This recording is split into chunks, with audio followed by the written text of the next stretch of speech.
உறவுகள் அனைவருக்கும் வணக்கங்க. யாரெல்லாம் கண்மணி சீக்கிரம் கொடிகட்டி பறக்கணும் தொழில்ல அப்படின்னு நினைக்கிறவங்க கமெண்ட்ஸில் கருத்தை தெரிவிச்சிருங்க. ஆனால் அதை விட அன்பு மனசு மாதிரி கண்மணியோடு சேரணும் அப்படின்னு நினைக்கிறவங்க கமெண்ட்ஸில் கருத்தை தெரிவிச்சிருங்க ஃப்ரெண்ட்ஸ். இங்கிட்ட பார்த்தீங்கன்னா நல்லவங்க வாழ்வாங்கிற மாதிரி கண்மணி ஓஹோன்னு வந்துட்டு இருக்காங்க. இங்கே அன்பு டவுனில் போயிட்டு இருக்காங்க. ஏன்னா பாட்டியோட கெட்டவங்களோட சவாசம் இருந்துச்சுன்னா அது எப்பேற்பட்ட நல்லவங்களையும் கவுத்து விட்டுருங்கிறது கரெக்டாக உதாரணம் இருக்குங்க. அன்னைக்கு கருணங்காலத்துலேருந்து இன்னைக்கு பார்த்தீங்கன்னா இப்படி தான் போயிட்டுருக்கு. இப்போ நம்ம தலைவி சாப்பாடெல்லாம் சூப்பராக இருக்குன்னு சொல்லிட்டு ரொம்ப பாராட்டுறாங்க. அடுத்து பார்த்தீங்கன்னா இடியப்பத்தில் தான் பேர் போணுச்சு கண்மணி அப்படின்னு பார்த்தா அந்த கூடவே ஒரு பொண்ணு வந்திருக்கு இல்லையா, அந்த பொண்ணு பிரியாணி சமைச்சு கொடுக்குது. அதை சாப்பிட்டு பார்த்து ஆகா ஓகோன்னு ரொம்ப பெருமையாக பாராட்டுறாங்க. அதனால பார்த்தீங்கன்னா வேணா பிரியாணி கடை ஆரம்பிச்சிருவோமா அப்படின்னு சொல்லிட்டு, ஆமாம்ல மிட் நைட் பிரியாணி தான் நல்லா போகுமே அப்படின்னு ஐடியா கொடுக்குறாங்க. அதுக்கப்புறம் அக்கா நான் சூப்பராக சமைக்கிறேன் அப்படின்னு சொல்லிட்டு கண்மணி இவங்க எல்லாம் சேர்ந்து சமைக்க ஆரம்பிக்கிறாங்க. கரெக்டாக சமைச்சு சாப்பிட்டு பார்க்குறாங்க. சூப்பராக இருக்குது, வாங்க வாங்க அப்படின்னு சொல்லிட்டு போயிட்டு சமையல் எடுத்து வச்சு எல்லாருக்கும் கொடுக்குறாங்க. சாப்பிட்றாங்க. நல்லா வியாபாரம் போகுதுங்க. இதெல்லாம் தெரிஞ்சுக்கிட்டு வந்து வெண்ணிலாவுக்கு நியூஸ் போகுதுங்க. இங்கே ஸ்வேதா, மயூரி, வெண்ணிலா 3 பேரும் முக்கணி போட்டு பயங்கரமாக மீட்டிங் போடுதுங்க. வெண்ணிலா என்ன இவ பிரியாணியில் அப்படி ஓஹோன்னு போகிறா போல இருக்கே, இடியாப்பத்தில் தான் இவ ஃபேமஸ்ன்னா பிரியாணிலையும் ஃபேமஸாக மாறிட்டாலே. இப்போ என்ன பண்ணலாம் கேளு, இரு நாளைக்கு ஏதாவது பண்ணுவோம். நம்மளோட தொழிலை எப்படி கரப்பாம்பூச்சி விழுந்து இப்படி கவுத்து விட்டாங்களோ அதே மாதிரி அவளையும் பண்ணுவோம் அப்படின்னு சொல்லிட்டு என்ன வெண்ணிலா பண்ண போகிற, வெயிட் அண்ட் ஷீ அப்படின்ட்டு போகுது. முகர கட்ட நீ குத்து வாங்குறதான் பார்க்குறதுக்கு தாண்டி வெயிட் அண்ட் ஷீ நம்மளாம் அப்படின்னு தானங்க தோணுது. இங்கே பார்த்தீங்கன்னா நம்ம கண்மணி சமையல் மறுநாள் ஆரம்பிச்சிருச்சு. அதே மாதிரி சூப்பராக சமைக்கிறாங்க. சமையலில் கெடுத்து விட முடியாது, ஏன்னா அவள் வீட்டுக்குள்ளே அவள் கோட்டை இல்லையா, அதுக்குள்ளே போய் எதுவும் பண்ண முடியாதுன்ட்டு அதனால் இங்கே சப்ளை பண்ணுற இடத்துல பார்த்துக்குவோம் அப்படின்ட்டு நிறைய கரப்பாம்பூச்சியை பிடிச்சி வச்சுக்கிறதுங்க. அதுவும் வெண்ணிலா போனால் மாட்டிக்குவோம்னு ஆளை விட்டு அனுப்ப பார்க்குறேன். இங்கே எல்லாத்தையும் சப்ளை பண்ணிக்கிட்டு இருக்காங்க, காசு வாங்குறாங்க. சூப்பர்க்கா அப்படின்னு எல்லாம் கூட்டம் குவியுதுங்க. அப்போ பார்த்தா வெண்ணிலா வந்து நிற்கிது. அப்படியே பார்த்தோன்னே செம்ம காண்டாகிறாங்க. என்ன என் இடத்துல வந்து எதுக்கு நிற்கிற, இது ஓ இடமா, இது கவர்மெண்ட் இடம் அப்படின்னு வெண்ணிலா சொல்ல, இங்கே நான் நிற்கிற இடத்துல உனக்கு வெக்கமா இல்லை நிற்கிறதுக்கு அப்படிங்கிற.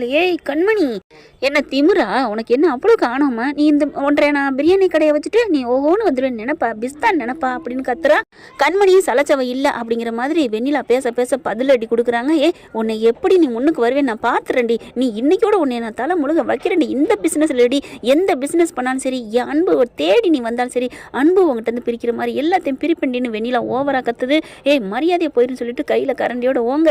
அதுக்கப்புறம் வெண்ணிலா சே அப்படின்ட்டு போயிட்டு ஆள் அந்த 2 ஆள் அனுப்புனாங்க இல்லையா, போய் சாப்பிடுங்கடா, சாப்பிட்டுட்டு இந்த மாதிரி பண்ணுங்க அப்படின்னு சொல்ல, அக்கா நாங்கள் மட்டும் போனால் நம்ப மாட்டாங்களே அப்படிங்கல.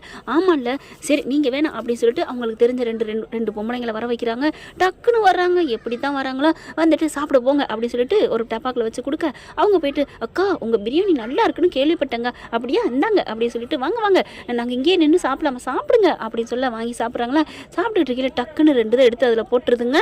போட்டுட்டு பார்த்தீங்கன்னா ஐயோ வான்னு கத்துறாங்க. என்ன எல்லாரும் அங்கே திங்கிறவங்க அப்புறம் என்னாச்சுன்னு கேட்க கண்மணி வந்துட்டு என்ன அப்படின்னு ஓடி வராங்க.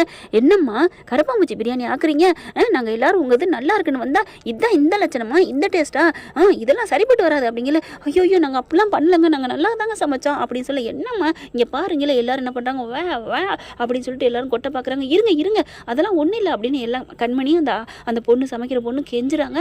ஆனால் முடியாதுன்னு சொல்லிட்டு வெண்ணிலாவுக்கு செம்ம சந்தோஷம்.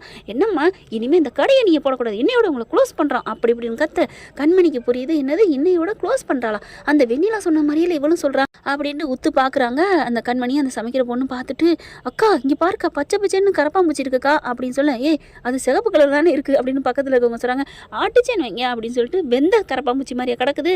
ஆமாம் இல்லை அப்படின்னு சொல்ல, எப்படி அப்படிங்கிற 2 நைஸாக பார்க்குது. இருக்க பிடிக்கிறாங்க. ஓடி போயிட்டு கண்மணி ஒரு பிள்ளைய பிடிச்சிக்கிட்டு இருக்கு, அந்த பிள்ளை ஒரு பிள்ளைய பிடிக்க அவங்க 2 பேரும் விடுங்கன்னு சொல்ல, உண்மையை சொல்லு எதுக்கு இப்போ நீங்கள் இந்த மாதிரி நடிக்கிறீங்க அப்படிங்கிற. இல்லைங்க உண்மையிலே இதில் கடந்துச்சுங்க, உண்மையில் கடந்தா நேரம் வெந்து நொந்து போய் நல்ல கறி பீஸ் மாதிரி கிடக்கணும், இது பச்சைன்னு இருக்கு, நீ டப்பாக்கில் ஏதோ வச்சு போட்டிருக்க மாதிரி எங்க அப்படிங்கிற கையை பின்னாடி வச்சு தூக்கி போடுதுங்க. டப்பாக்கில் போட்டு எல்லாம் பண்ணுறீங்களா, இதை யார் பண்ணதுன்னு எனக்கு தெரியும், உண்மையை சொல்லு. அதெல்லாம் இல்லை நாங்கள் சும்மா வச்சுருந்தோம், எங்களுக்கு இதெல்லாம் இல்லை, நீங்கள் தான் போட்டீங்க அப்படின்னு சொல்ல, அக்கா அந்த பொண்ணு என்ன பண்ணுது, நீங்கள் எஸ்பிக்கு கால் பண்ணுங்கக்கா அப்படின்னு சொல்ல, அப்படின்னு அப்படின்னு கண்ணடிக்க, உடனே என் ஃப்ரெண்டு தான் அப்படின்னு சொல்லிட்டு வேகமாக கால் பண்ண, ஐயோ எஸ்பிக்கு மேடத்துக்குலாம் கால் பண்ணாதீங்க அப்படின்னு அந்த 2 பொண்ணுங்களும் காலில் விழுகுதுங்க. என்னை மன்னிச்சிருங்க, நாங்கள் தான்க்கா வேணுக்குன்னு போட்டோம் அப்படிங்கிறாங்க. யார் போட்டது அப்படிங்கல.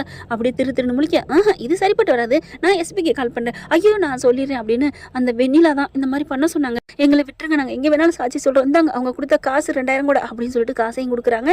ஒரு 2000 காசுக்காண்டி ஒருத்தவங்களோட வாழ்க்கையை ஒரு லட்சியத்தையே ஒழிக்க பார்க்குறீங்களே, அட என்ன கூட விடு, எத்தனை பேர் சாப்பிட்டுட்டு இருக்காங்க, அவங்களெல்லாம் வயிற்றுல அடிக்கிறீங்களே, இதெல்லாம் நல்லா இருப்பீங்க அப்படின்னோடனே என்னை மன்னிச்சிருங்க. இல்லை அங்கே இருக்கவங்களாம் என்ன பண்ணுறாங்க, இந்த பொண்ணு வந்து மன்னிச்சு சரி போய் தொலை, இனிமேல் யார் வயிற்றுல அடிக்காதன்னு கண்மணி சொல்லுது. உனக்கு வேணால் நல்ல மனசு இருக்கலாமா, எங்களுக்கெல்லாம் அப்படி இல்லை அப்படின்னு சொல்லிட்டு எங்ககிட்ட விடுங்க அப்படின்னு குத்துறாங்க. குமுற கண்மணி பார்க்குது, இது வெறும் அம்பு தான், இதுகளை விட்டுருங்க அப்படிங்கிறாங்க. அப்புறம் யார் செஞ்சது அப்படிங்கல, அதை எய்தவ யாருன்னு நான் பார்க்கணும் அப்படின்னு வேகமாக டக்கு டக்குன்னு அந்த இருட்டு மறைவுமா இருக்கு அந்த பக்கத்து போகிறாங்க கண்மணி. அந்த பார்த்தா வெண்ணிலா எஸ்ஐ போக அப்படியே கொத்தா தலைமுடியோட பிடிச்சி இழுத்துட்டு வராங்க. எல்லாரும் பார்க்குறாங்க, என்னம்மா ஆச்சு அப்படிங்கல. இதோ இவ தான், கண்மணி விடுறின்னு திமுற அப்படியே கையை நுமுக்குது.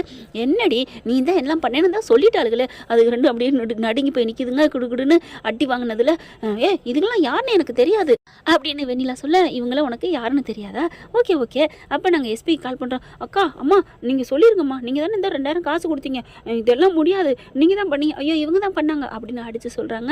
வெண்ணிலா பார்க்குது, அடி பாவீங்களா துரோகிங்களா மாட்டி விட்டீங்களே அப்படின்னுட்டு, இங்கே பாரு கண்மணி, அவங்க பண்ணதுக்கெலாம் என்னெல்லாம் பேசாத, எனக்கு இதுக்கு எந்த சம்மந்தம் இல்லை அப்படின்னு எவ்வளோ சொல்லி பார்க்குறாங்க. முடியாது, அந்த பொண்ணு சொல்லிடுச்சுங்க அப்படின்னு சொல்லிட்டு இவளை முதல்ல போலீஸில் பிடிங்க அப்படின்னு நீங்கள் சொல்லாட்டி நாங்கள் ஒப்படைக்கிறோம் அப்படின்ட்டு வெண்ணிலாவை பற்றி கம்ப்ளைண்ட் பண்ணிடுறாங்க. போலீஸ் உடனே வந்துடுது, என்ன ஏதுன்னு விசாரிக்கிறாங்க. கரெக்டாக பார்த்தா அந்த பக்கத்து சிசிடிவி கேமரா இருக்கான்னு போய் பார்க்குறாங்க. அங்கிட்டு இருக்க ஒரு கடையில் இருக்குங்க, அங்கே போய் கேட்குறாங்க. போலீஸ் கேட்கவும் அதை கொடுக்குறாங்க. பார்த்தா இந்த பொண்ணுக்கு இந்த மாதிரி டப்பாவை எடுத்து கொடுக்குறதும் காசு கொடுக்குறதும் எல்லாம் பக்காவாக இருக்குது.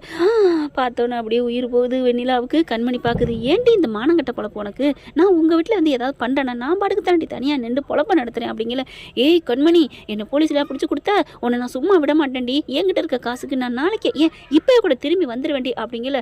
போலீஸ் பார்க்குறாங்க. போலீஸ்னு ஒரு அரை வெண்ணிலா கொடுக்க, அம்மானு திரும்ப என்னங்கடி நினச்சிட்டு இருக்கீங்க, போலீஸ்னால் நீங்கள் வச்சால் நினைக்கிறீங்களா, ஈஸியாக நான் வந்துட்டு வெளில வந்துடுவேன், உள்ளே போயிட்டு வெளில வந்துடுவேன்னு, ஏன்ட்டெல்லாம் நடக்காதிரி அப்படின்னு சொல்ல, நல்லா போடுங்க 4 போடுங்க, என்ன 4 மக்கள் வயிற்றுல அடிக்க பார்க்குறா அப்படின்னு சொல்லிட்டு எல்லாரும் குமுறுறாங்க. அதுக்கப்புறம் விளங்க மாட்டுறாங்க வெண்ணிலாவுக்கு. கண்மணி உன்னை நான் விட மாட்டேன்டி அப்படின்னு சொல்லிட்டு பாடி அப்படிங்கிறாங்க. அதை அப்படியே எல்லாம் சோசியல் மீடியாவில் வீடியோ எடுத்து போடுறாங்க. இந்த மாதிரி ஒரு அப்பாவி பொண்ணு கடை போட்டு வியாபாரம் பண்ணிட்டு இருக்கு, இந்த மாதிரி கரப்பாம்பூச்சியை போட்டு இந்த மாதிரி பண்ணிடுச்சு அப்படின்னு சொல்லிட்டு வெண்ணிலா பற்றினதை குற்றச்சாட்டாக வைக்கிறாங்க. கண்மணி நல்ல பிள்ளை, அந்த போனால் போயிட்டு போகுதுன்னு போகத்தான் விடத்தான் சொன்னாங்க, ஆனால் பொதுமக்கள் பிடிச்சி நொங்கி எடுத்து போலீஸில் ஒப்படைச்சிட்டாங்க அப்படின்னு வருதுங்க. அதை பார்த்துட்டு கார்த்தி ஓடி போய், பெரியம்மா பாட்டி இங்கே பாருங்க, உங்கள் தவ புதல்வி தவ பேத்தி பண்ணியிருக்க காரியத்தை பாருங்கங்கள. அப்படியே இவ நல்லாவே உருப்படியாக பண்ண மாட்டாளான்னு வந்துக்கிறது. ஆனாலும் அவள் பண்ணியிருக்க மாட்டா, எப்படி பாட்டி, கண்ணு முன்னாடி நல்லா தெரியுது, ஒத்துக்கிட்டு இருக்காங்க, இப்படிலாம் பேசுறீங்க, இது அந்த கண்மணியோட வேலை தான். அன்பு பார்க்குறாரு. பார்த்துட்டு, இவளை பற்றி எனக்கு தெரியுமே, அன்பு அப்படிலாம் நினைக்காத, அன்பு கண்மணி மாதிரிலாம் இல்லை, வெண்ணிலா உன் மேலே உயிராக இருக்கவ, என் மேலே உயிராக இருக்குங்கிற கண்டே அவன் பண்ணுறதெல்லாம் சகிக்க முடியுமா, உண்மைன்னு சொல்ல முடியுமா பாட்டி, விடுங்க பாட்டி அப்படின்னு சொல்லிட்டு போயிடுறாரு. ஐயோ அன்பு அந்த கண்மணி தாப்பா ஏதோ சூழ்ச்சி பண்ணியிருக்கா, நம்ம வீட்லேயும் கரப்பாம்பூச்சி போட்டா அவள் அதிலே போட்டுக்கிட்டு அவள் பேரே, ஐயோ விடுங்க பாட்டி அப்படின்னு சொல்லிட்டு போகிறாங்க. இப்போ பார்த்தீங்கன்னா ஆத்தாளு மயனை, அதாவது அன்பு பாட்டியும் அப்பன்னு இப்போ என்ன பண்ணுறது, வா போய் வெண்ணிலாவை எடுத்தானே தீரணும், வேறு என்ன பண்ணுறது, ஏன்னா அவகிட்ட கோடியாக கொட்டி கிடக்கல, அந்த பணத்துக்காக என்னமோ இவகிட்ட ஒன்றும் இல்லாத மாதிரி அங்கே கிளம்பி போகுதுங்க. என்ன ஃப்ரெண்ட், கண்மணியை யாரால் அசைச்சிக்க முடியாதுங்கிறதுக்கு இது ஒரு உதாரணம். இப்படி போனால் நல்லா தான் இருக்கும், பார்க்கலாம். தேங்க்யூ. இந்த வீடியோ உங்களுக்கு பிடிச்சிருந்தா தயவு செய்து லைக் பண்ணுங்க. இன்னும் அப்டேட்ஸ்க்காக சேனலை சப்ஸ்கிரைப் பண்ண மறக்காதீங்க. நம்ம கிட்ட இருக்க எல்லா சேனல்ஸோட லேட்டஸ்ட் வீடியோ அப்டேட்ஸ்க்காக மேல ரைட் சைட்ல காட்டுற லிங்கை கிளிக் பண்ணி வாட்ஸ்அப் குரூப்ல ஜாயின் பண்ணுங்க. உங்களிடம் விடைபெறுவது நான் உங்கள் மெஹர்.